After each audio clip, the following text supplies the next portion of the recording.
The anime begins by presenting the protagonist's life in his previous world, where every day he faced the same exhausting routine, going to work on an always crowded train and almost always rushing back home so as not to miss the last departure. His life went on without any changes until, suddenly, he reincarnates in another world and ends up becoming the lord of a remote village. With this new position, he begins to dream of developing that place and turning it into something better. Upon waking up, he realizes that his hand is far too small. Confused, he starts walking around the house, trying to understand what is happening. When he looks out the window, a girl appears and apologizes, calling him by the name Van. He also apologizes, explaining that he was simply admiring the scenery because he found it beautiful. The girl finds the way he speaks strange and asks how someone so young can use such complex words. Even though he is only 2 years old, Van is surprised to hear this and begins to reflect, until he realizes that he still retains all the memories of his past life.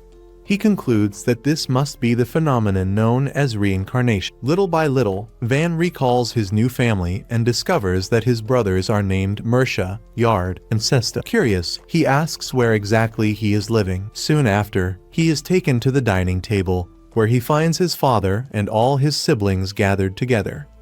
During the meal, Van receives attentive treatment from the maids and even jokes with them, thinking that this helps his image. However, while he is having fun, he clearly realizes that all the memories of his life in Japan remain intact. The father asks one of the sons to say what his plans for the day are. One of them answers, somewhat nervously, that he will study fire magic and battle tactics. Sesto comments that he intends to focus on learning magic.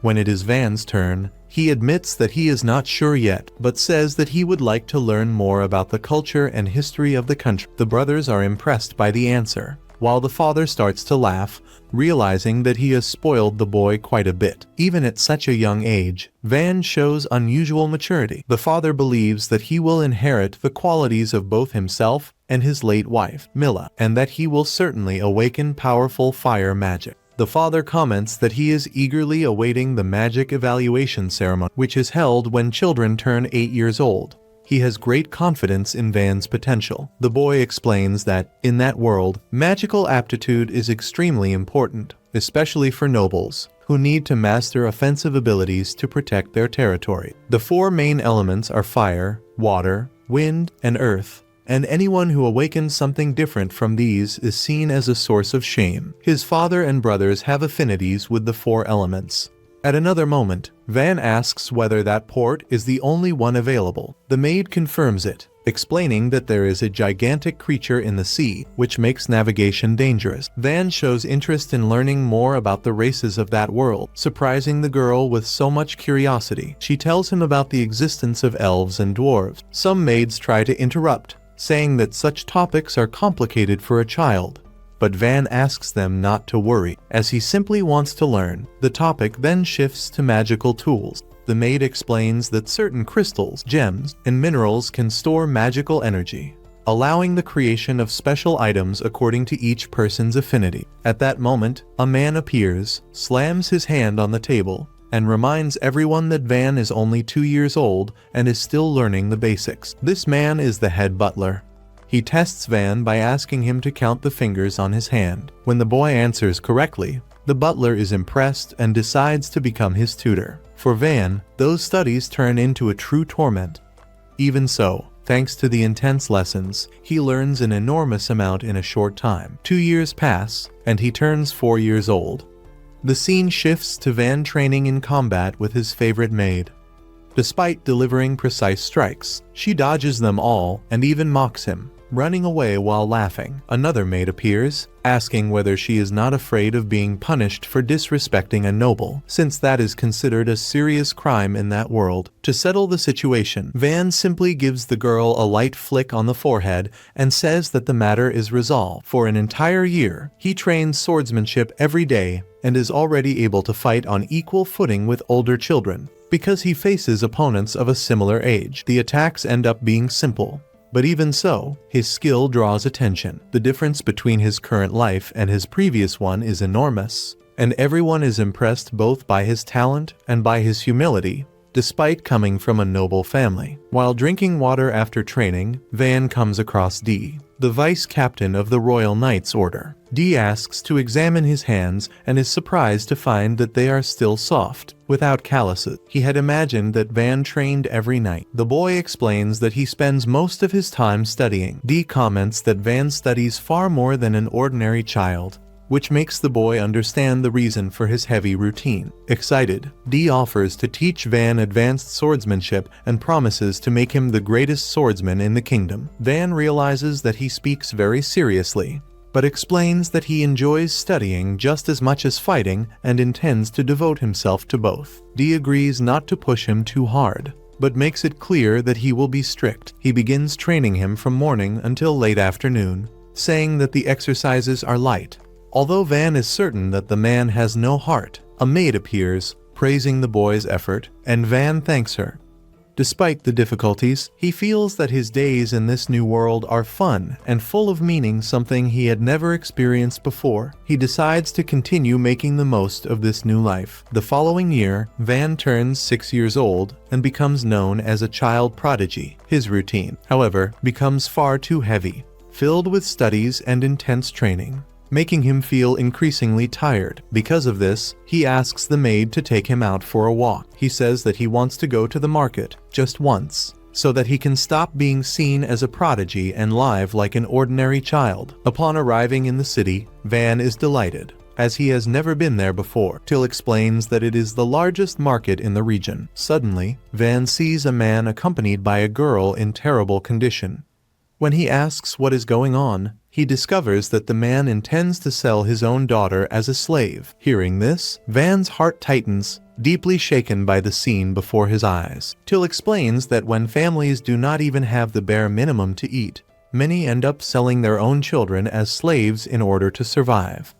Van feels a painful weight in his chest as he realizes how cruel and unjust this reality is, considering it unthinkable to do such a thing to a child. At that moment, a woman appears and asks whether he is the Marquis's son. She introduces herself as Rosalie, an employee of the Merry Merchant Company, and states that she can arrange anything he might need. Van then asks what the price of the boy in front of him is. Rosalie asks whether the child has any magical aptitude, and the man replies that he only has talent for stealing, claiming that because of that he is worth no more than 3 large silver coins. Angered, the man begins to violently assault the boy and decides to take him to another shop. Outraged by the scene, Van decides to buy the child and offers 5 large silver coins. The man immediately accepts and hastily leaves the area. Van approaches the boy, asks if he can stand, and introduces himself, saying his name is Van. The other boy reveals that his name is Cramson. Van tells him that he is free to go wherever he wants. Till is confused, as she does not understand why Van bought a slave only to free him. Van explains that he did it simply to help and asks whether Cramson has anywhere to go. He then suggests that Cramson come to his house. Cramson replies that he does not believe the Marquis would allow a child of unknown origin into the mansion, but that if he were officially a slave, the situation would be different. Van asks if that would be acceptable, and the boy agrees. Rosalie suggests that the best course of action would be to form a master-servant contract. When the pact is made, a mark appears on Cramson's hand and will remain there until it is undone. Van thanks Rosalie, leaving her extremely happy, as she had never received a sincere thank you from a noble in her entire life. The next day, Cramson informs Van that Dee is waiting for him. Van asks him to say that he is not there, but the boy replies that Dee already knows. Van then asks Cramson to put on a glove, since the mark of the contract is not something pleasant to show. Cramson, however, says that he likes showing the mark, as it represents the bond he has with Van, and that makes him very happy. Van comments that he bought new gloves for him, and the boy agrees to wear them. Upon leaving the room, Cramson tells Dee that Van is not present, but the man swears that he saw Van enter earlier. Cramson believes that Dee only imagined it, perhaps because of the intense feelings he harbors for Van. As a result, Dee decides to take Cramson to train in Van's place. After that, 2 years pass, and everyone comments that Van has turned 8 years old. Expectations are enormous, and everyone can hardly wait for the result of the magical aptitude test. People are excited, believing that Van will become the Lord of the Lands. He is beloved by everyone, as he always treats people with kindness and humility, as if he were an ordinary person. The scene shifts to the family residence, where it is explained that all the children of the clan master the 4 elements, and that Van would certainly also have an aptitude for fire magic. After the test is conducted, rain begins to fall, and everyone is shocked to discover that Van has no affinity with any of the 4 elements. The only magic he can use is production magic. Among all types, this is considered the most unfortunate and despised. A man explains that this magic allows the creation of weapons and accessories using available materials and imagination, without the need for elemental affinity. He questions how Van intends to protect the people with an ability considered useless. The father, frustrated, recalls that both he and Van's late mother always had great firepower and cannot understand how his son could be born so useless. Consumed by rage, the man draws his sword, determined to put an end to it, saying that he was naive to believe Van would be a genius, when in reality he has become a source of shame. At that moment, one of Van's brothers steps in front of their father and proposes an alternative. He explains that there is a remote village that has never developed due to its isolated location. He suggests that Van be sent there. The village has just over 100 inhabitants, is located to the north in a mountainous region that produces nothing of note, and is also threatened by a powerful demonic beast. Nearby lies the territory of Count Ferdinand, and on the other side is the kingdom of Uranetta. The value of that village is minimal, being used only as a support point for training expeditions. It is a recently acquired territory whose loyalty to the Marquis's family is weak. If someone from the family were to take command, even symbolically, its prestige would increase. The father then decides to leave Van in the care of the strongest man in the village, and orders that he depart as soon as everything is prepared. He then leaves the room. The brother apologizes to Van, saying that it was the only possible solution. The news spreads quickly, and everyone is saddened by the boy's departure. Many people like him, and even Dee decides to accompany him to teach him everything he knows about magic. Van asks whether a knight can really go along, but Dee assures him that there is nothing to worry about, because wherever Van goes, he will go as well. The head butler decides to retire and accompany Van, saying that he will have a lot of fun helping him. With no other option, Van accepts that everyone will go with him. Till asks if he is all right, since he seems to be smiling so much. As he leaves the city, the people are saddened but accept the decision and wish Van good luck in his new life. The boy feels happy knowing that he has so many people he can trust. Thus ends the first episode. During the journey to the new city, the protagonist shows everyone that he has a great affinity with production magic. He wishes that this type of magic had some practical use, and after a long journey, they finally begin to approach the village where they will live from now on. The boy asks Kamzan not to push herself beyond her limits and says that, if she is already tired, she can return home without any problem. If he asked his brother for help, he would certainly take care of Van, but that does not matter to him. He promised to spend the rest of his life by Van's side, and he intends to keep that promise. He says that he will always be by the boy's side and that he would even put his own life on the line for him.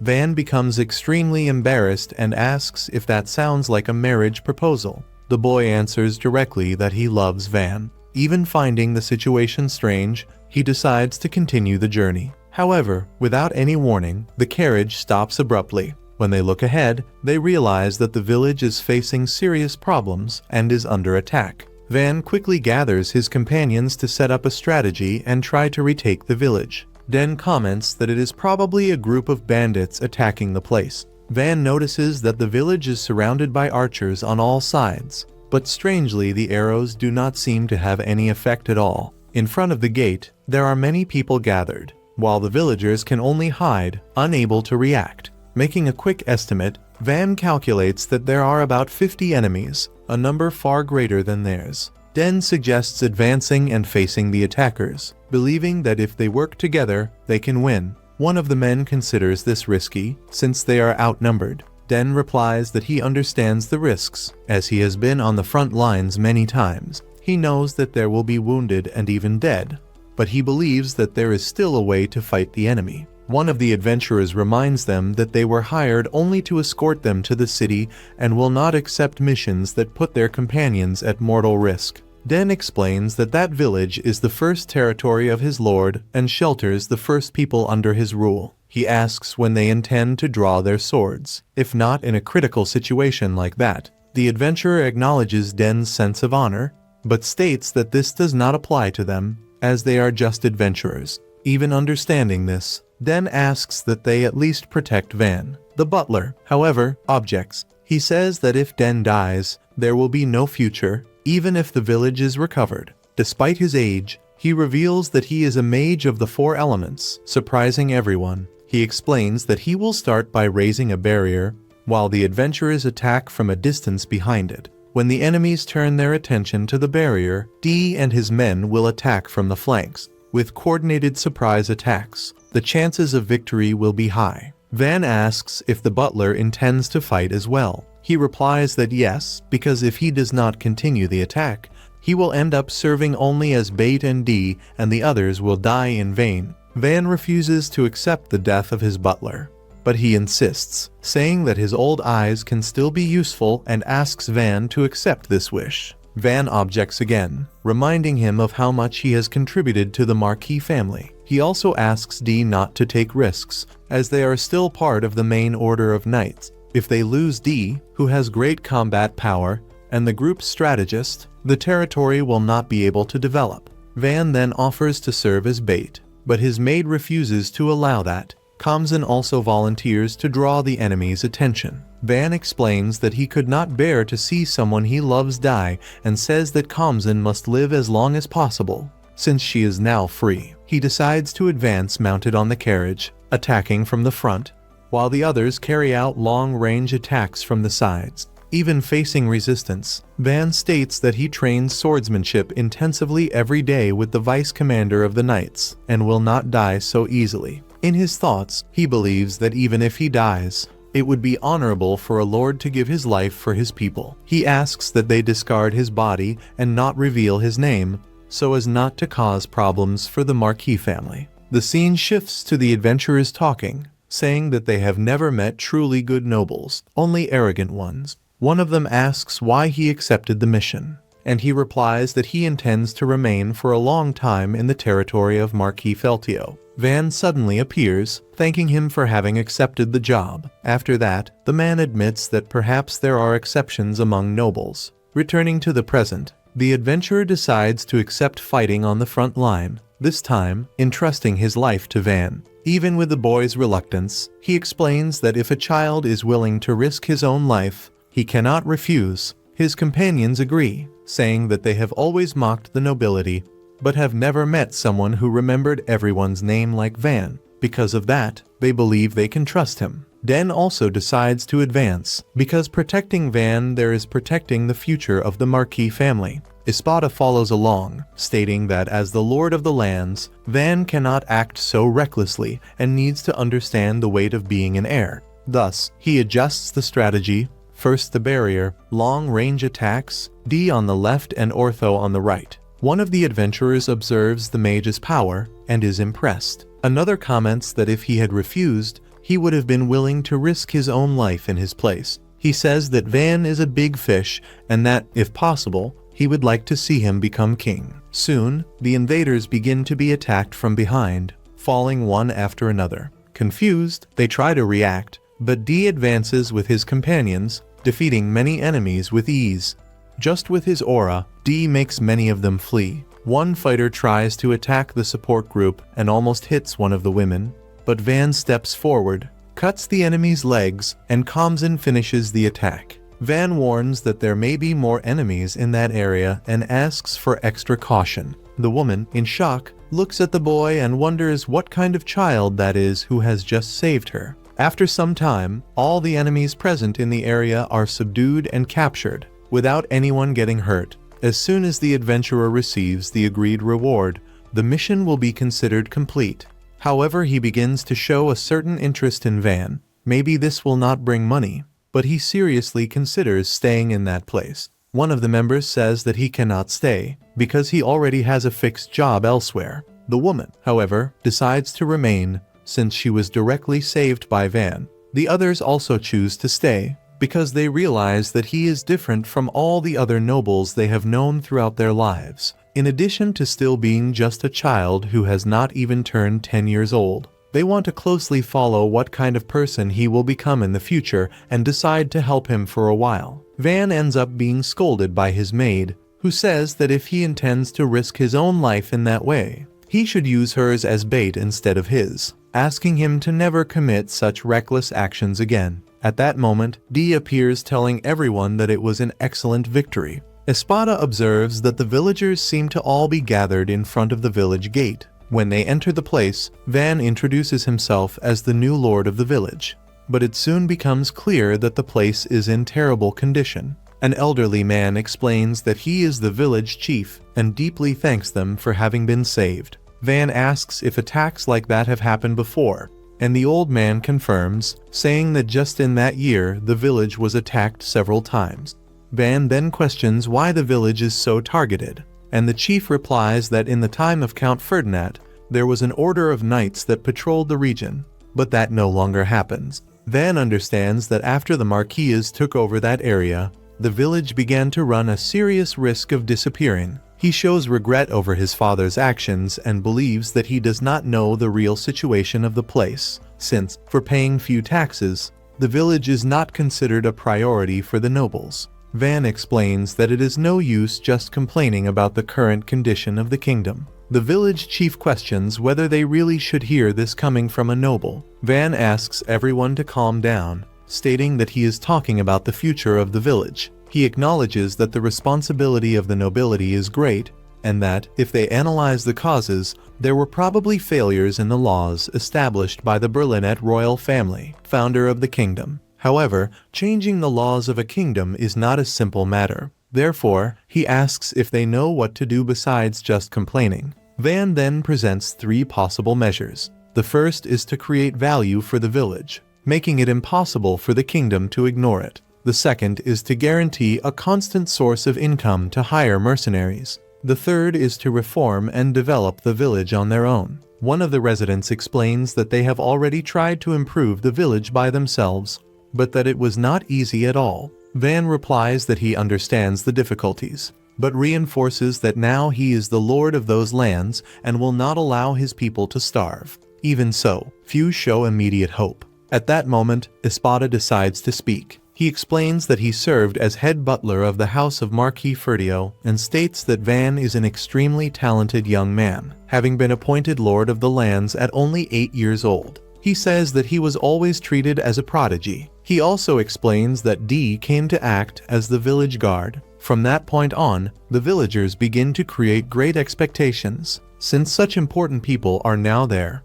One of the men asks if Van also masters the 4 elements. Van asks them not to create exaggerated expectations regarding his magic, saying that he can help in other ways. He himself recognizes that he still does not fully know his own abilities. A resident asks about the taxes, which are around 30%. Van decides to reduce it to only 10% of the harvest for a while, as he considers it essential to first guarantee a stable life for everyone. This decision greatly cheers the villagers. Van decides that the first step will be to reinforce the village walls and asks if anyone can help with that. A man replies that he can use earth magic, but that over time the structure will become just an ordinary wall. Van considers this sufficient for now and asks him to do it. The man performs the magic, leaving everyone impressed with his strength. Van thinks it is better to delay possible new attacks, but Dee says to leave that to them, as they will prepare several traps.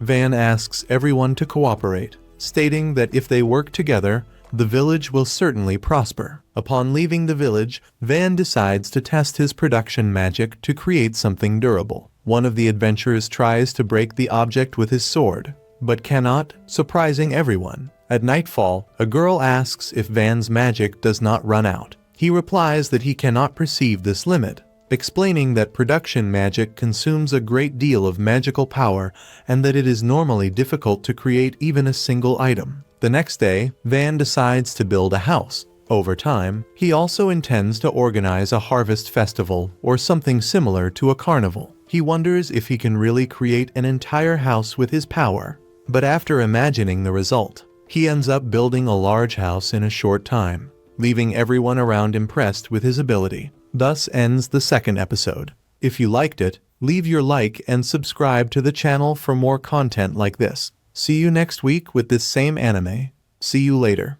Soon after, everyone ends up becoming extremely amazed by the creation ability that is displayed. Van likes this talent he possesses quite a lot, but he believes that offensive magic, capable of protecting the territory, might be the better choice. For him, having that kind of power is important precisely because he needs to defend his people. Even so, the people ask him not to think that way, stating that they would rather live in the boys' lands than under Jalpa's rule. At that moment, the butler appears and comments that Van is not wrong. Still, he emphasizes that what the people truly desire is a lord capable of improving their lives. Because of that, there is no one more suitable for this role than Van himself. Den agrees with these words, saying that he never imagined the boy would be capable of building a house in such a short amount of time. The adventurers are also surprised by Van's strength, as they realize that his power far surpasses ordinary production magic used on a large scale. Van simply asks everyone to bring wood, explaining that if they do so, he will be able to create houses for them as well. With that, both sides begin to feel motivated, eager to build their own homes as soon as possible. Suddenly, the villagers ask whether Van would also be able to make houses for all of them, as long as they provided the necessary wood.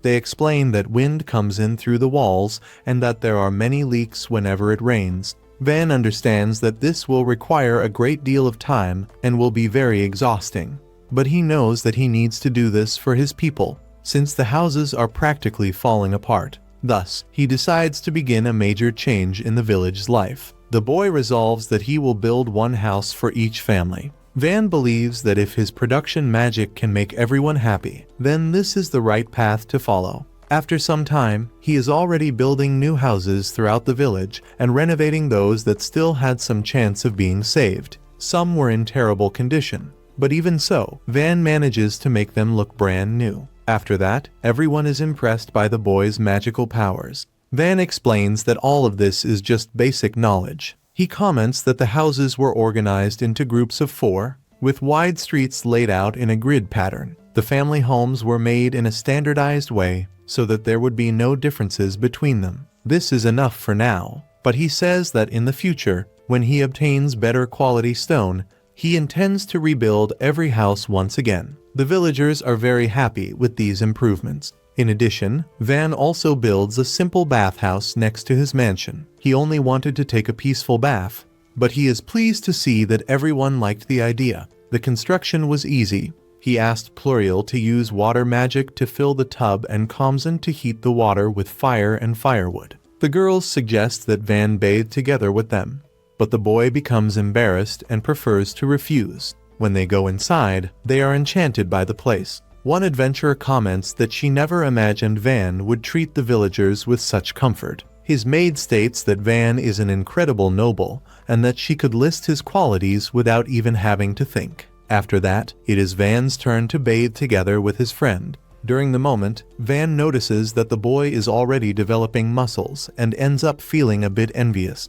His friend replies that, compared to D, this is still nothing. Van comments that next to D, everyone looks weak. Suddenly, a man appears asking if he was called. Van tries to leave, but the man asks him to wait, saying that they will bathe together. After a relaxing bath, Van decides to go to sleep early so that he can work again the next day. At dawn, Van gets up and, together with the knights, begins creating a moat. He decides that the place will serve both for bathing and as a source of drinking water. For that, he uses his sword, which pierces dozens of meters in a single strike. D, Kamzen, and the others begin digging manually, while Van follows behind reinforcing the soil and the walls. Van notices that D continues working while laughing, full of energy, and becomes curious about the reason. Espada also wonders about this, since D is close to 40 years old and still shows so much stamina. Van understands that the work can be fun because they are helping people and, by doing so, can attract merchants to the village in the future, something essential for a comfortable life. In the afternoon, Van thinks it is better to interrupt the work, but Dee prefers to continue. Since they are almost reaching the village, Van asks Dee to watch over his helpers, as many of them are exhausted. Dee believed that he had created a good training method, but ends up being warned that overdoing it like this is not a good idea. Van is startled to realize that Dee still has plenty of energy left. On the next day, after a great deal of effort, they finally manage to complete everything in just a few days. Van asks Espada to open the passage, and when that happens, everyone is amazed by the result. No one imagined it would turn out so well. The villagers rejoice, because now there is plenty of water in the village. Although there is concern that if it rains too much, the level could rise and cause flooding. Van suggests building a lake behind the village, and Espada agrees, saying that it can serve as a reservoir during times of drought. After some time, they manage to do this with ease. The old man is very satisfied, because thanks to Van it will no longer be necessary to go to the river to fetch water. Van also feels happy for finally having abundant water in the village. On the next day, he manages to improve the wall, combining earth and stone to make it as durable as concrete. Everyone feels relieved, because even if thieves appear, they will be protected.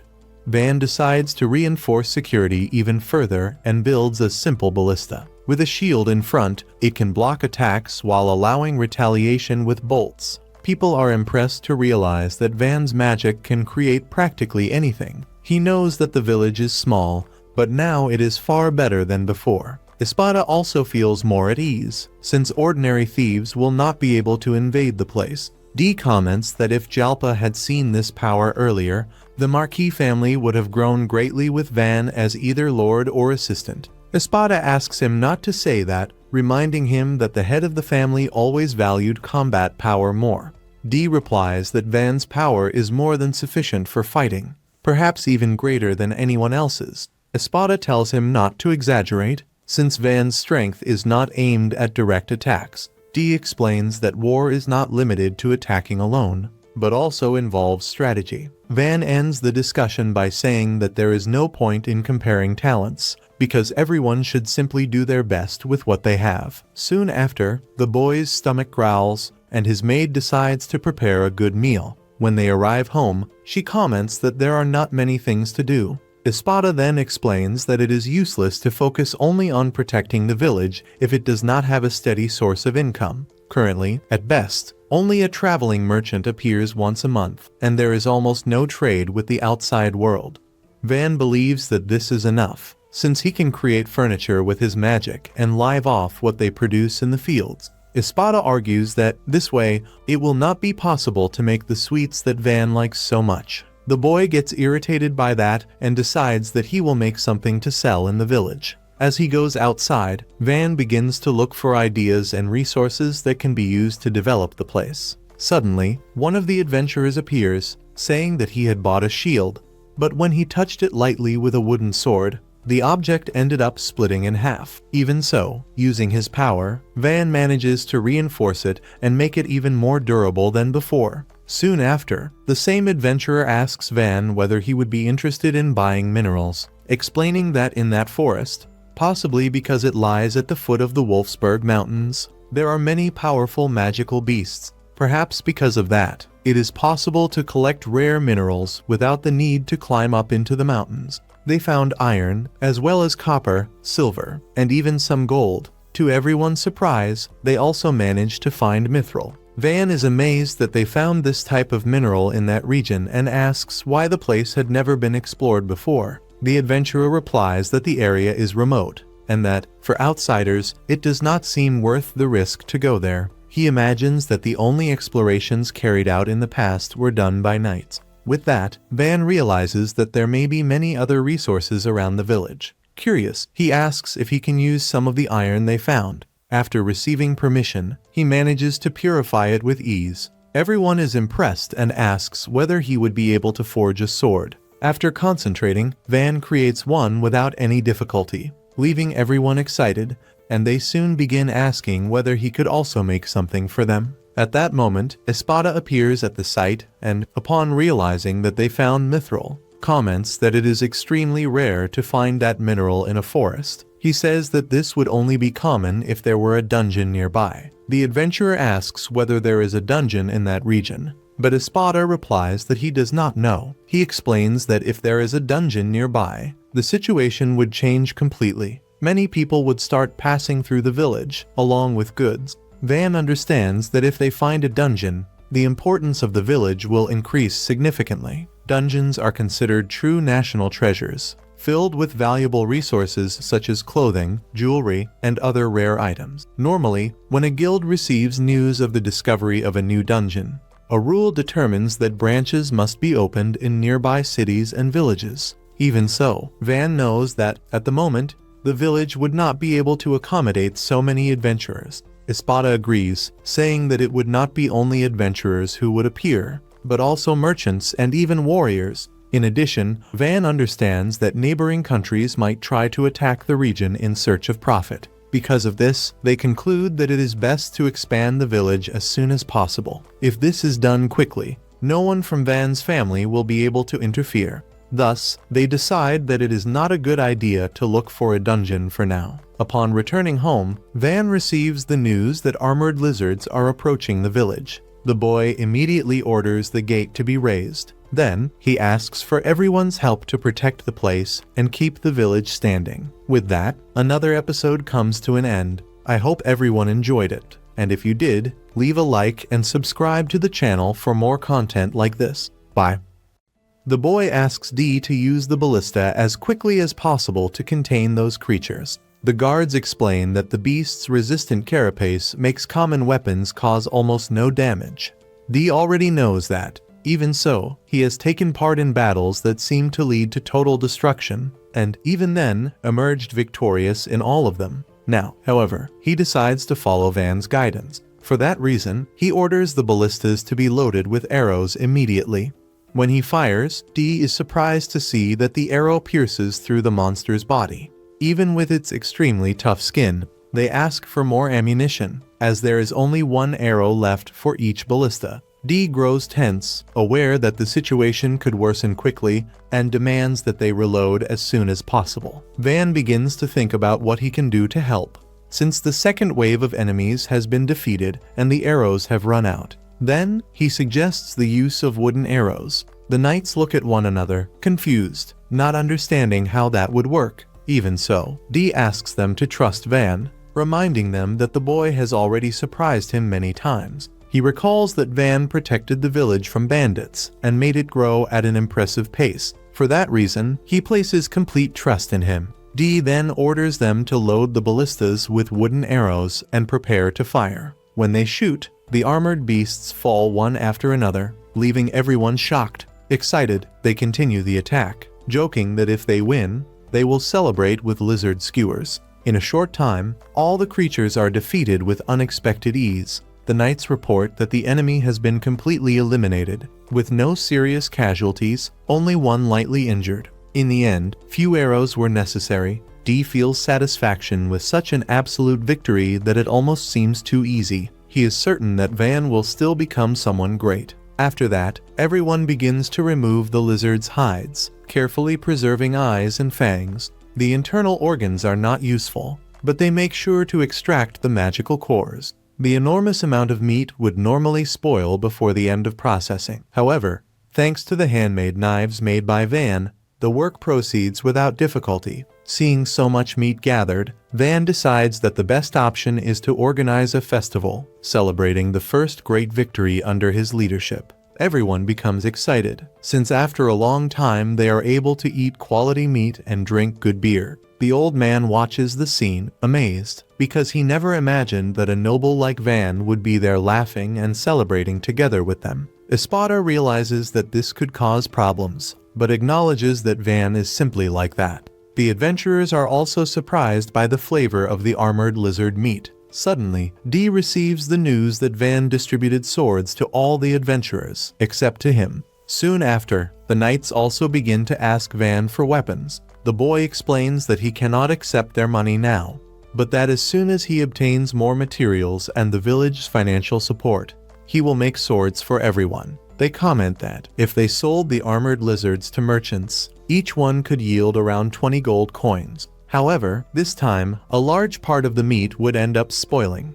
Since the meat cannot be sold and transportation costs are high, the final value would drop to about 8 coins per piece. Van calculates that there are 40 lizards, which would yield more than 300 gold coins. Espada reminds him that if a village obtains more than 100 coins, half must be handed over to the Marquis's family. Van asks if it would not be possible to keep this a secret, but Espada says that, with such a large quantity, it would be discovered quickly. Van does not care that much, but he knows that his father will end up finding out about the situation. If the village proves to be profitable, it may be transferred to another region, and he will no longer be able to live peacefully there. Espada admits that hiding it is difficult, but suggests a solution. He asks Van to inform Mersha, the older brother. That way, they could say that it was Mersha who defeated the beasts, since he desires a title to make his father proud. It would be a perfect story for both. Sometime later, traveling merchants arrive at the location,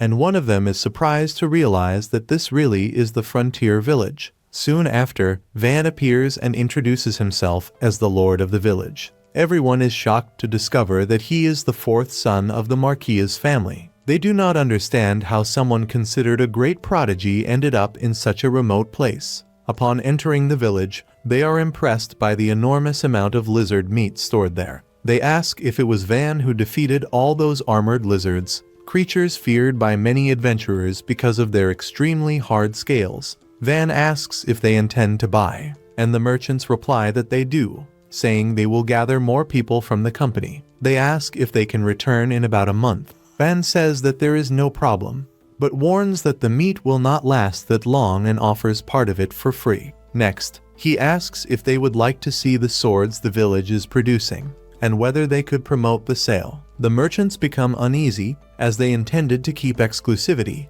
and are surprised when Van notices this. He explains that it is possible to sell even with other interested parties and suggests that they open a shop in the village. With more sellers, profits would increase. As soon as they decide, Van builds the shop quickly, leaving everyone amazed by his skill. He says that he is counting on them from that moment on. Soon after, 2 girls appear in front of the village, clearly dissatisfied with what is happening. One of them decides to approach to better understand the situation. The scene shifts to Espada suggesting that Van think about building a city capable of housing 10,000 people, as they need to plan for the future. Van asks if 1,000 would not be enough, but Espada replies that it would not. Considering the village's rapid pace of growth, many people will be needed to manage everything and ensure security. Van agrees and asks what kind of fortress Espada imagines. The man explains that cities with square walls are common, but Van prefers a star-shaped design. That way, attackers would have to conquer the corners before reaching the center, and even if they tried to scale the walls, they would be attacked from 3 sides. Espada acknowledges that it is a very well thought out idea. At that moment, news arrives that emissaries from the neighboring land, ruled by Count Ferdinand, are on their way. Van introduces himself, and the blonde woman identifies herself as Panamera Carrera Cayenne, appointed Viscountess after receiving the title of knight. The other introduces herself as Alt, the youngest daughter of Count Ferdinand, saying that her father asked her to greet Van. The boy thanks them, saying that he is grateful they came to such a distant village. Observing him, Panamera notices that Van is younger than Alt, yet appears far more mature. She asks if he knows the reason for their visit. Van replies that he imagines they are there to observe the enemy and attempt a reconciliation. The girl starts laughing, surprised by the reasoning of a child of only 8 years old, and confirms that he is completely right. Lord Ferdinand deeply distrusted the boy to whom those lands had been entrusted, the delicate frontier between the county and the kingdom of Uranetta. To him, it seemed like a harbinger of the Marquis Fadio's excessive ambition. Even so, something did not add up.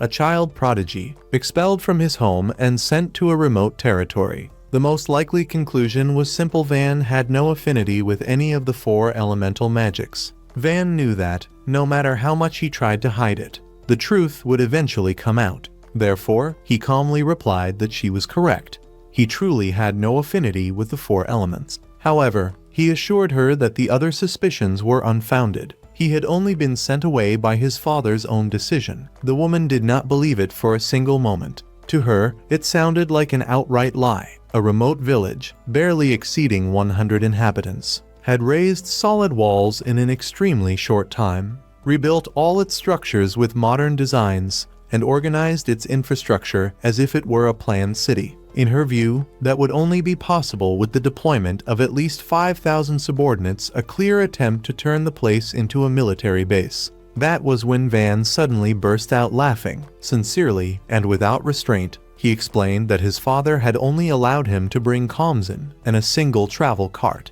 Not a single family member had even come to see him off. Surprised, the woman then questioned the presence of the butler, the knight, and the maid. Van answered simply, all of them believed in his future. They felt that something grand would be born there. To prove that he was not lying, Van decided to demonstrate it in practice. He asked Espada to create a magical barrier. The old man promptly obeyed, raising a powerful defense that left both women completely impressed, especially when they realized that he possessed affinity with all 4 elements. The girl then asked what Van's magical affinity actually was. He answered without hesitation.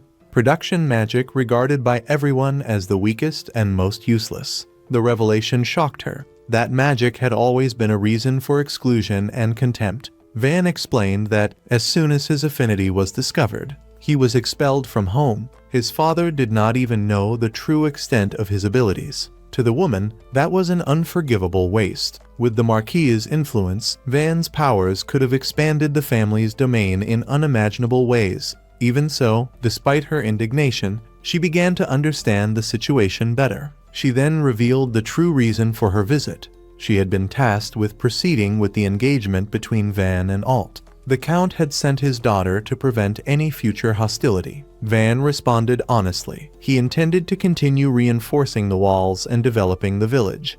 But he did not wish to enter into conflict with anyone. If that was understood, a marriage would not be necessary. The woman confessed that she had always been against the engagement. Van was a child, lord of a remote and dangerous territory. Even if he were competent, there was a strong chance that Alt would lead an unhappy life isolated, without resources, threatened by bandits and monsters, and possibly destroyed along with the village. That was why she had traveled there determined to stop the marriage. However, everything changed after meeting him. If the engagement were with Van, she would support it wholeheartedly. His genius, vision for the future, and maturity were beyond this world. She even joked that, if he were older, she herself would have offered to become his fiancé. Van was genuinely happy with the praise.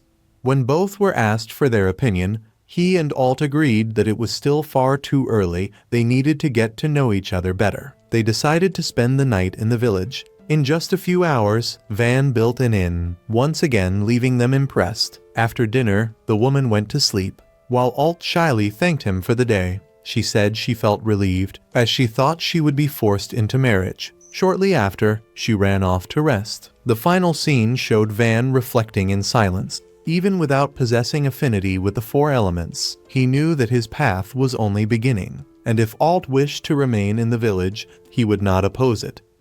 The scene shifts to Van, who is sleeping peacefully in his bed, enjoying a rare moment of rest, when he is abruptly awakened by his maid. She calls him repeatedly, urging him to wake up immediately because an urgent situation has arisen. Still groggy and with heavy eyes, Van tries to understand what is happening as she explains that Dee and Espada have already rushed ahead to deal with the problem. Still half asleep, Van asks where exactly this is happening. The maid then reminds him that a few days earlier, Van had created a lake behind the village using his abilities. It is precisely at that location that something strange is occurring. As he leaves the house and walks in that direction, Van notices the unusual movement of the villagers and asks why the lake was named after him. The maid replies that it was a collective decision by the villagers, who wanted to honor his great achievements by naming the place so that his name would be remembered by future generations. She also mentions that some villagers even suggested changing the name of the village itself to Van,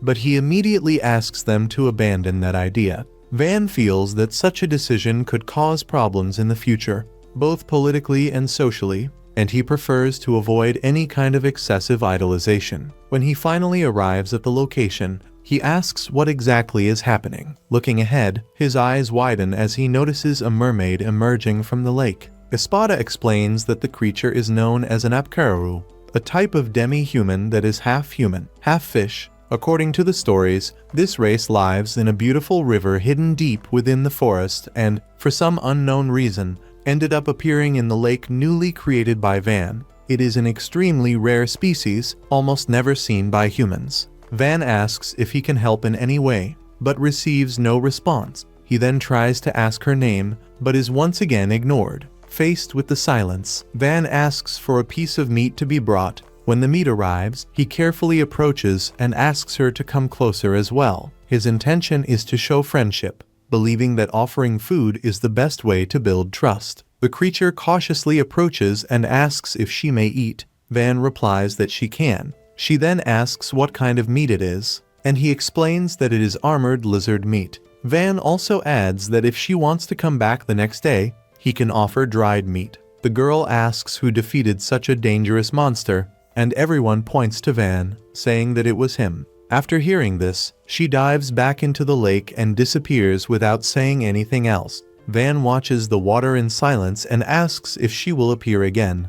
But Espada explains that, since it is such a rare species, they will likely never see her again. However, contrary to all expectations, the next day several apkaros appear in the lake, leaving everyone completely astonished. Suddenly, the leader of the group approaches and asks to speak with Van. He thanks him for helping his daughter and comments that he heard Van was responsible for defeating the armored lizards. Van replies that he managed to defeat them, but makes a point of emphasizing that he did not do it alone. The leader then makes an unexpected decision and proposes that Van marry his daughter, named Lada Priora. Surprised, Van explains that she is still just a child and probably does not even understand the meaning of marriage. He asks if there is another reason for such a sudden proposal. The man explains that his clan has lived isolated from humans until now, but in recent years the armored lizards began inhabiting the river where they live, causing countless losses. For that reason, he is looking for a strong man capable of protecting his daughter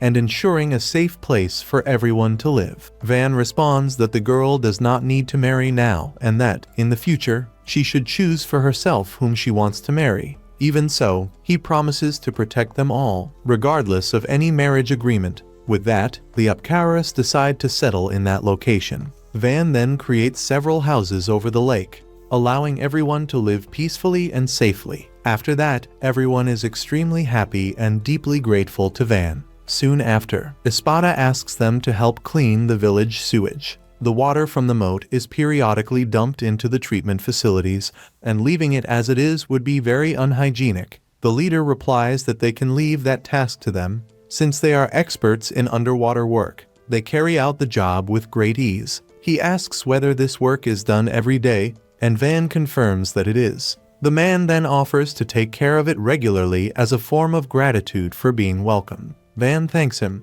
saying that it will be a great help to the village. Before he realizes it, two girls appear behind Van. As he says goodbye to the leader, who calls him his son-in-law, both girls look visibly annoyed. Van tries to explain that it is not like that, but one of the girls firmly states that Van is her husband. The next day, Van decides to clear up the misunderstanding. The girl says she already understands the situation, explaining that they talked to her and that it was not true, apologizing for the mistake. Changing the subject, she comments on how impressed she is by the fact that Van created an entire lake and developed the village so easily. Van explains that none of it would have been possible without everyone's collective effort. As they talk, Lada appears and asks who the girl beside Van is. Shortly afterward, several children come running to greet him, but they end up rocking the boat too much, causing Alt to fall on top of Van. Lada feels a slight sense of jealousy at the sight, but decides to let it go. Suddenly, Lada's father appears, questioning why Van is surrounded by two women. Van hurriedly responds that it is nothing like that, and that he does not have any women. But the man does not believe him. He then proposes a game. If Van loses, he will be forced to marry his daughter. With no way to escape the situation, Van accepts the challenge. Van chooses the first game, which is volleyball, a sport completely unknown in that world. The competition begins, and everyone has a lot of fun. Van's team starts out being completely dominated, but little by little, they manage to recover and begin to dispute the match point by point. When only 1 point was left to win, they end up losing. However, there are still 2 games left, since the dispute is best of 3. The man chooses the next challenge, swimming. D offers to participate, and the event is in pairs. He swims alongside another boy, who ends up falling behind, while D uses his unique swimming style and wins with enormous ease. The leader did not expect to lose precisely in the event in which he believed he had the greatest advantage. Finally, he asks Van to choose the last challenge. Van decides that it will be a shaved ice eating competition,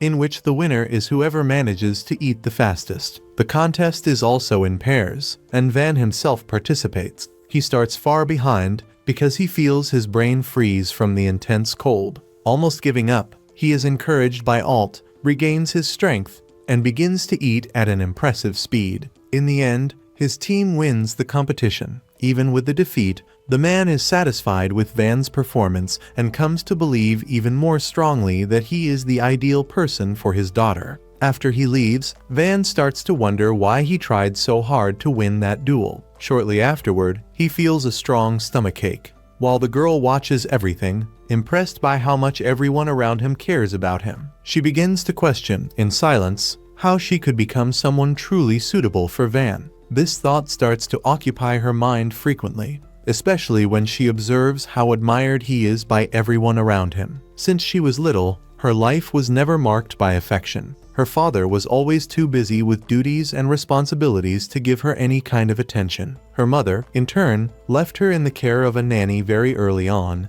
and never showed genuine interest in her existence. The reason for all of this was simple and painful. She was weak. She was afraid of many things, stumbled in her studies, took a long time to learn, and did not possess talents that caught anyone's attention. She was constantly compared to other more capable children, and, in those comparisons, she always came out losing. The only thing in which she truly stood out was puppet magic. When she controlled one of them, she felt that her body became lighter, freer, moving with a precision and naturalness that she herself could not achieve. She believed, with all her heart, that this magic could be the path to winning her mother's love. However, what she received in return was only a cold and painful slap. They told her that puppet magic was seen as something evil among the nobility, something unworthy, repulsive. It was at that moment that she understood, in a cruel way, that she was not just ignored, but rejected. From that day on, no one spoke to her sincerely anymore. Her presence began to be ignored, as if she did not exist.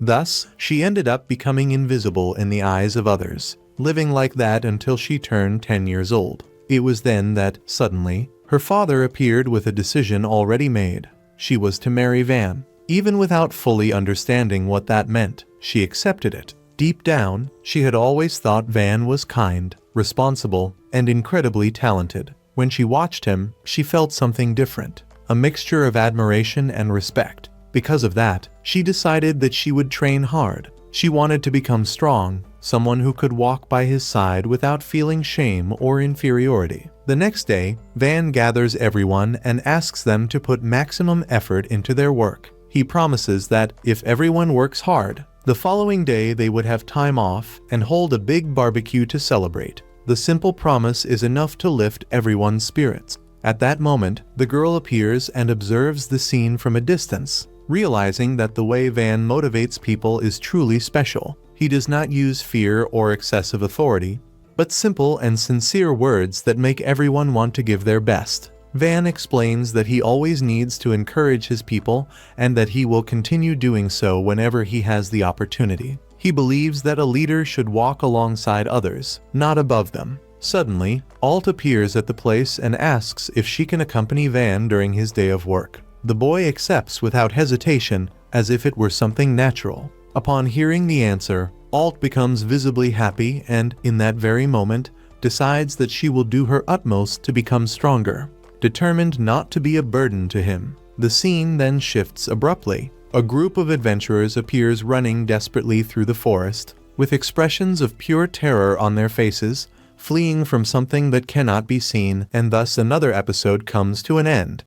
The scene shifts to the protagonist, who shows great satisfaction upon realizing that he has managed to expand the city walls even further. He carefully observes each newly constructed section, running his eyes over the reinforced structures and the towers that now rise with greater prominence. A slight smile appears on his face as he acknowledges how much Panamera has evolved since its early days. The progress is visible, and he feels proud for having directly contributed to that advancement. Everyone around is also impressed by the expansion. The residents speak among themselves, amazed at the speed of the changes. The girl, in particular, cannot hide how surprised she is, since he keeps finding new ways to astonish her. Van, in turn, carefully observes the walls of Panamera and comments that they should never stop growing. To him, a strong city must always think about the future. He explains that, with the increase in resilient and hardworking residents, he decided to build several homes to accommodate merchants and adventurers who chose to move there. The city is becoming a strategic point, attracting more and more people interested in opportunities. Panamera listens to everything with admiration, for her greatest dream is, one day, to build a true empire. Looking further ahead, she frowns when she notices an enormous structure positioned right in front and asks what it is. Van replies that it is a ballista. He decided to improve the simple model he had previously created, making it more efficient and durable. The girl asks if he built it himself. Van confirms naturally and explains that he modified the mechanism to launch 2 projectiles simultaneously, considerably increasing its attack power. When they decide to test it, the shot is so powerful that it cuts through the air with a deafening roar and ends up destroying part of a nearby mountain. Dust rises, and the impact leaves everyone silent for a few moments. The boy realizes that the result turned out even better than he expected. Panamera, visibly impressed, states that she would like to buy that ballista for whatever price he sets. Van, however, replies that it is not for sale. Not giving up, Panamera asks him to grant her one, reminding him that he still owes her a favor. The boy agrees, but warns that in the future he will ask for that favor back. She accepts without hesitation, confident that she will be able to handle any request. Van then asks how she intends to transport something so heavy to the city. After reflecting for a few seconds, she decides to arrange a reinforced carriage suitable to bear the weight of the weapon. They also comment that, since the bolts are made of iron, it might be possible to develop a method to produce them in greater quantity, ensuring a constant supply of ammunition. One of the knights suggests that Panamera should also take a sword forged by Van. She refuses, stating that she already possesses 2 excellent blades, to demonstrate the superiority of his creation. The boy cuts one of her swords with extreme ease, as if it were a simple dry branch. Surprised, she asks what that blade is made of. Van calmly answers that it is just ordinary iron. The reply leaves her even more impressed. She then questions whether the ballista is also made of the same material. He confirms and adds that its projectiles are capable of piercing through 2 or even 3 armored lizards at once. Panamera asks for a few extra bolts in addition to the ballista, anticipating the need to reinforce her defenses. Van agrees without objections.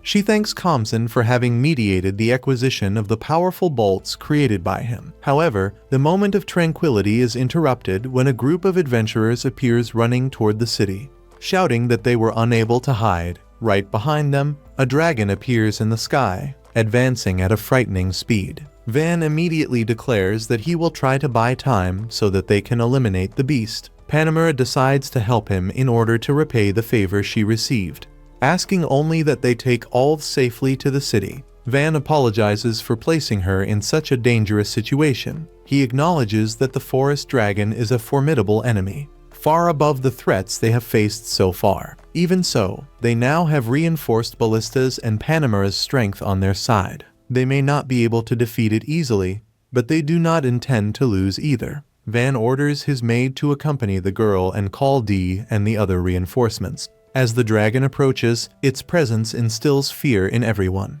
The sound of its wings cutting through the air echoes over the city. One of the adventurers stumbles and falls, but another throws a sword to distract the creature, creating a small opening. Panamera states with conviction that only she can defeat it. Climbing onto the wall with agility, she delivers a powerful strike that nearly eliminates the dragon in the first impact. Even severely wounded, it continues to rise. Van realizes that after defeating the armored lizards, they may have become overly confident. Now they face something on a completely different level. He orders the ballistas to keep firing. The shots cross the sky, but the dragon skillfully dodges, although its wings end up partially damaged. The adventurers manage to enter the village while Panamera decides to buy time so that everyone can take shelter. Her first direct strike misses, but the second hits the creature with terrifying force. Descending from the wall, she prepares to face it directly on the ground. Even wounded and bleeding, the dragon continues attacking as if ignoring the pain. Espada unexpectedly appears on the battlefield. Van asks him to retreat so they can flee together, but he refuses to abandon the fight. He decides to use his stone strike to delay the creature. After executing the attack, he can no longer run, yet one of Van's allies remains by his side. While most retreat, Panamera advances once more and reaffirms that she can defeat the beast. Van asks if she can repay the favor at that exact moment. He quickly explains the plan. When the dragon reaches the wall, she must use the previous magic to paralyze its movements, creating a perfect opening for a barrage of shots from the ballistas. D and his companions arrive to help, but they are thrown back by the creature's overwhelming power. Espada once again uses his ability to gain a few precious seconds, allowing the others to retreat safely. Van then asks Panamera to execute her strike immediately. At the right moment, she paralyzes the dragon with her magic. Van shouts the order, and the ballistas fire almost simultaneously. By a very narrow margin, they manage to bring down the forest dragon. D approaches to finish the fight, nearly being struck by one last desperate attack. But he manages to retreat and counterattack with precision. After a few more intense moments, they finally defeat the creature. The dragon's enormous body falls to the ground, raising dust and marking the end of the battle. Panamera approaches Van and congratulates him for having led everyone against such a powerful enemy. He, however, hesitates to accept the credit. She comments that if it had been an ordinary village, it would have been completely destroyed. People like Espada and D are rare, especially a hero capable of severing a dragon's head with a single blow. Moreover, the ballistas proved to possess extraordinary power, something she had never imagined capable of piercing dragon scales. Van, however, knows that there is still much to improve. He wants the ballistas to be able to fire at least 10 consecutive times without failure. Panamera says that, at that moment, that does not matter. What truly matters is that they defeated a dragon. They must immediately announce the victory, and D needs to be recognized as a true dragon slayer. At the guild, Van declares that, with the defeat of the forest dragon, also known as the Lord of the Forest, they will reward those who contributed the most to the victory. Panamera emphasizes that, even being a small village, they managed to win without suffering a single death, something extremely rare when facing a threat of that magnitude. Thus, the city celebrates not only survival, but the beginning of a new era for Panamera. Next, the title is granted to Espada. His magic was essential in containing the monster during the most critical moments of the battle. By keeping the creature restrained and limiting its movements, he created the necessary openings for the others to act. Without his precise intervention, the plan might never have worked. His recognition comes not only for his strength, but for the strategy and control he demonstrated under extreme pressure. Finally, Van's name is announced. Despite being only 8 years old, he demonstrated a level of knowledge, initiative, and quick reasoning that does not match his age. Not only did he organize the defenses efficiently, but he also used a magical technique never seen before, rapidly reinforcing the guild's structures and the walls. His ability to analyze the situation and lead the subjugation campaign was decisive. For that reason, he is recognized as the Lord of the Two Lands, a title that carries political and symbolic weight. While the celebrations continue, the narrative turns to Panamera's thoughts. She, who rose from knight to nobility through her own merit, has already known people from countless social positions, ambitious soldiers, proud nobles, brilliant strategists, and even influential figures of the royal court. Even so, she has never encountered someone like Van. There is something about him that defies expectations, an unusual combination of genius, boldness, and vision for the future. It is then revealed that Panamera was born in the royal capital, into a traditional family of knights. Since childhood, she was raised under strict discipline, learning values such as honor, duty, and loyalty. When her magical aptitude was discovered, her family understood that her potential needed to be refined in the best possible way. Thus, she was sent to the territory of a count renowned for offering ideal conditions for the development of exceptional talents. The training she received was harsher than most could endure. The regimen was rigorous, demanding physical endurance, precise magical control, and tactical mastery. Many who began the same path gave up before completing it. Panamera, however, persevered. She studied intensely, sacrificed nights of sleep, and devoted every moment to the improvement of her abilities. She accepted no mediocrity,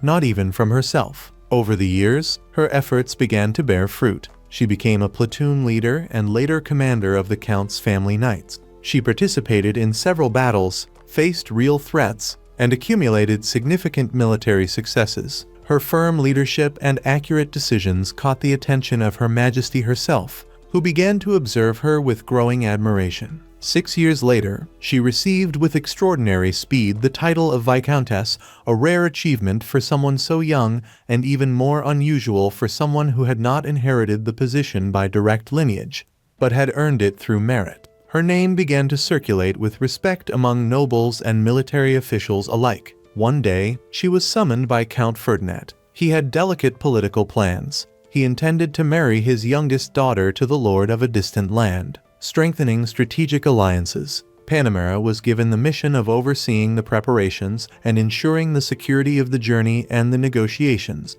It was a task of trust, one that required constant vigilance and diplomatic skill. Upon arriving in the city where the agreement would be finalized, something unexpected happened. The young woman destined for the marriage ended up becoming interested in Van. There was something different about him, a firm posture, an uncommon intelligence, and a way of seeing the world that stood apart from everything she had ever known. His presence seemed to carry a breath of novelty, a wind of change capable of altering destinies. It was as if he represented the beginning of a new era. Panamera observed the situation carefully, accustomed to evaluating political scenarios and weighing consequences.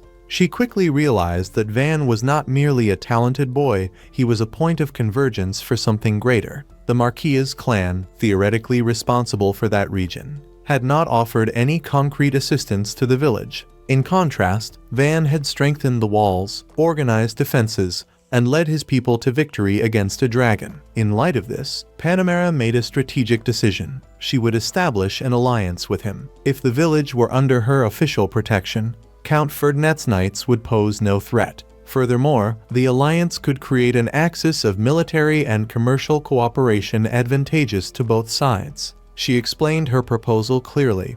By sealing the alliance, the city would not need to fear external offensives connected to the Count. There would be formal support, recognition, and political stability. Van listened attentively, analyzing every word. He quickly understood the strategic advantages. Reducing the number of enemies and increasing the number of allies had always been a basic principle of survival and growth. If, in addition, the alliance brought economic benefits such as safer trade routes and the exchange of resources, the city would experience even more accelerated development. Panamera added that, if he accepted, Van's name would be remembered by many. That proposal represented a rare opportunity, something that could redefine the future of his land. After a brief moment of reflection, Van made his decision. He would accept that unique chance, not merely out of ambition, but because he understood that it was a necessary step to consolidate everything he had built up until then. Thus, a new alliance is formed,